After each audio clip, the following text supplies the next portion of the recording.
Good morning. This week, we're taking a look at the four things that Jesus prayed for in John 17. The third one is mentioned in John 17, verses 16 through 19. They are not of the world, even as I am not of it. Sanctify them by the truth. Your word is truth. As you sent me into the world, I have sent them into the world. For them, I sanctify myself, that they too may be truly sanctified. Jesus prayed for your sanctification.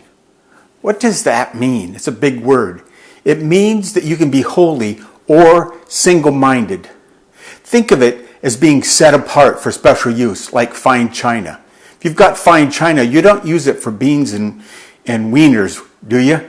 You use it for a special meal. That's how you should see yourself, as single-minded. Why? Because you're not of this world. You're not a part of this world system. You're not a part of their way of thinking. But that raises a question. How can you be out of, but not of? If I take a grape off the vine, it's still of the vine. If I take a banana out of the bunch, it's still of the bunch. So how can we be out of the world and still in the world, but not of the world? A change has to take place so that we are no longer of. In Romans 12:2 it says, don't copy the behavior and customs of this world, but let God transform you into a new person by changing the way that you think. We need to be transformed. We get the word metamorphosis from the word that's used here in Romans. The idea is like a butterfly coming out of a caterpillar. Is a butterfly still a caterpillar? No. Is it the same creature? Well, yes. It's the same thing, only different. I went to a class reunion several years ago and we were supposed to stand up and say our name and what we did. And so I said, hi, my name's Ken Chupp and I'm a youth pastor in Elkhart. And they laughed.